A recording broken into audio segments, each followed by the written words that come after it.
பட்டாத உறவு பண்ணி பிள்ளை சின்ன பண்ணி போட்டாங்க.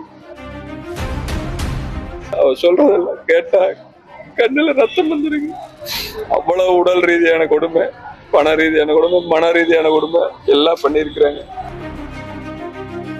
வீட்டுக்குள்ள போனா கேட்ட பூட்டி வச்சுக்கிறாங்க, காம்பவுண்ட் பூட்டி வச்சுக்கிறாங்க, வெளியில திறந்து விடுறது இல்ல. நகையெல்லாம் என்ன கம்மியத்தை போட்டு வந்துக்கிறேன். அப்பா அவ்வளவு 500 ரூபான்னு போடுற 300 ரூபான்னு போடுறாரு. நகையெல்லாம் என்னாச்சு? நகையெல்லாம் கொண்டு வந்து எங்கிட்ட காமிக்கணும்ல. நகை என்னாச்சு? அது என்னாச்சு? இப்படியே டார்ச்சர். என் பிள்ளைக்கு நடந்த மாதிரி நீ யாருக்கு இந்த மாதிரி ஒத்துமை நடந்துடக்கூடாது. நல்ல குடும்பம், பாரம்பரிய குடும்பம்னு சொல்லி ஏமாத்தி கல்யாணத்தை முடிச்சுட்டாங்க. பட்டாத உறவு பண்ணி பிள்ளை சின்ன பண்ணி போட்டாங்க. போய் கல்யாணம் முடிச்சு 5 நாள்லயே வீட்டுக்கு தட்டி விட்டாங்க. என்னடா பிரச்சனைன்னு கேட்டா அவ சொல்றதெல்லாம் கேட்டா கண்ணுல ரத்தம் வந்துருக்கு. அவ்வளவு உடல் ரீதியான கொடுமை, பண ரீதியான கொடுமை, மன ரீதியான கொடுமை எல்லாம் பண்ணிருக்கிறாங்க. அப்போ நான் என்ன சொன்னேன்னா, தங்க குடும்பம் புதுசா இருக்கு, போய் நீ அனுசரிச்சிருன்னு சொன்னாங்க. 10 நாள் கழிஞ்சு வந்தாங்க. வந்துட்டு நடந்தெல்லாம் நடந்து வச்சுங்க, நாங்க இனிமேல் இந்த பிரச்சனை வராம பாத்துக்கிறோம் அப்படின்னா உள்ள வந்து நின்னா எங்க அம்மாட்ட ஒய்ஃப்கிட்டையும் சொல்லிங்க, எங்கிட்டையும் சொல்லல. அம்மா மாமியார் வர சொல்லுங்க, நான் மாமியார்கிட்டே பேசிக்கிறேன். ஏன்னா அந்த அளவுக்கு உங்களுக்கு சொல்ல முடியாத விஷயமா சொன்ன பிரச்சனை ஆயிரும். சரி மாமியாரே வர சொல்லுன்னு சொல்லி சந்திக்கு போன் பண்ணா அவங்க வந்தாங்க. வந்து 1.5 மணி நேரம் சந்தியும் பிள்ளையும் பேசினாங்க. பேசி போட்டு அவங்களே வெளியில வந்து சந்தி இனிமேல் இந்த மாதிரி தவறு நடக்காதுங்க, என்ற பையனை நான் இப்படி இருப்பேன்னு நானே நினைச்சு பார்க்கல, நான் பாத்துக்கிறேங்க, இனிமேல் இந்த தவறு நடக்காதுன்னு சொல்லி கூட்டிட்டு போனாங்க. சமாதானப்படுத்தி கூட்டிட்டு போனாங்க. கூட்டிட்டு போய் மடி 20 நாள் இல்லை, மடி 20 நாள் கழிச்சு மடியும் பிரச்சனை வந்து பார்த்தா மெண்டலாம பிசிக்கலாம பயங்கரமா டார்ச்சர் கொடுத்துருக்குறாங்க பிள்ளைய. அவ அப்பயே மனசு உடஞ்சு மடி அப்பா கூப்பிட்டு எங்கிட்ட வந்தான். நான் என்ன ஏந்தாங்க ஊரா நல்ல குடும்பங்கிறாங்க, பையன் ஒழுக்கமான வைய, தண்ணி தவிடு ஓடாத வைய, நீ தான் அனுசரிச்சிருக்கணும் ஜாமி, குடும்பம்னு இப்படித்தான் இருக்கு அப்படின்னு சொல்ற. அப்பதான் புள்ள சொல்றா, அப்பா அவங்க உங்ககிட்ட ஒரு மாதிரி நடிக்கிறாங்க, எங்கிட்ட ஒரு மாதிரி பிகேவ் பண்றாங்க, வெளியே ரிலேஷன் கிட்ட ஒரு மாதிரி பிகேவ் பண்றாங்க, வீட்டுக்குள்ள போனா கேட்ட பூட்டி வச்சுக்கிறாங்க, காம்பவுண்ட் பூட்டி வச்சுக்கிறாங்க, வெளியில திறந்து விடுறது இல்ல.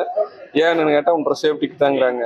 என்ன அப்படியுமே சேஃப்டி, பகல்ல என்ன தூக்கிட்டு போயிடணும் வீட்டுக்கு அதை திறந்து, சமையல் போய் இதை பண்ணக்கூடாது, அதை பண்ணக்கூடாது, இதை தொடக்கூடாது, பூஜை ரூம்ல போய் தெய்வம் போடக்கூடாது, ஓடு 4.5 கோடி ரூபா ஓட்டு கட்டிக்கிறேன் அப்படின்னு சொல்லி, அதாவது என்னென்னதான் மென்டல் டார்ச்சர் கொடுக்கணுமோ அத்தனை டார்ச்சர் கொடுத்துக்கிறாங்க. எல்லாம் கொடுத்து போட்டு நகையெல்லாம் என்ன கம்மியத்தை போட்டு வந்துக்கிறேன். அப்பா அவ்வளோ 500 ரூபான்னு போடுற 300 ரூபான்னு போடுறாரு. நகையெல்லாம் என்னாச்சு? நகையெல்லாம் கொண்டு வந்து எங்கிட்ட காமிக்கணும்ல. நகை என்னாச்சு? அது என்னாச்சு? இப்படியே டார்ச்சர். பையனுக்கு தொழில் இல்லை, அங்கெல்லாம் 100 கோடி ரூபா ஓட்டு பையனுக்கு தொழில் செஞ்சு கொடுத்துக்கிறாங்க பிள்ளை வீட்டுல இருந்து. நீங்க என்ன பண்ணிக்கிறீங்க? இப்படி எல்லாம் பேசணும்னா புள்ள எங்கிட்ட சொன்னான்.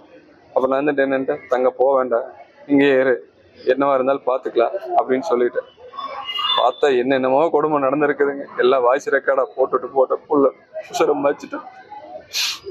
என்ன சொல்றது தெரியல, அத்தனை அட்டுவளையுமா நிற்கிறாங்க.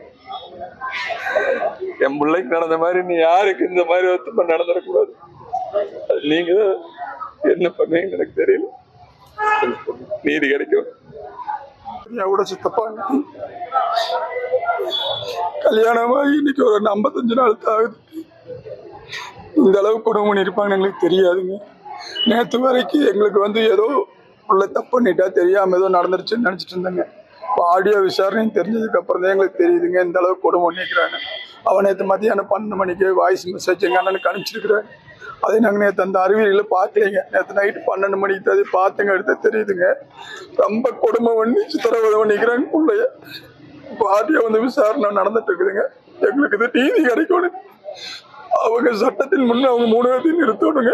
அது பிள்ளையோட ஆடியோல வாரண வாக்குமூலத்திலேயே இருக்குதுங்க. நைட்டு டிஎஸ்பி சார் கூட கேட்டாரு. எங்களுக்கு தெரியாதுங்க, இந்த மாதிரி இந்த அளவுக்கு நடந்திருக்குன்னு எங்களுக்கு தெரியாதுங்க. அதாவது 10 நாள் கழிஞ்சு எதா இருந்தாலும் பேசிக்கலாம்னு சொல்லி சொன்னோம்ங்க. ஆனால் நைட்டு 12 மணிக்கு இந்த வீடியோவில் ஆடியோ பார்த்துங்க எடுத்து எனக்கு தெரியுதுங்க இந்த அளவுக்கு குடும்பம் நடந்திருக்குன்னு. அவங்க சட்டத்துக்கு முன்னே அவங்கள நிறுத்திவனுங்க. அதுதான் எங்களுக்கு நீதி கிடைக்கணுங்க. எங்களுக்கு செய்திகளை உடனுக்குடன் தெரிந்து கொள்ள உடனே சப்ஸ்கிரைப் பண்ணுங்க.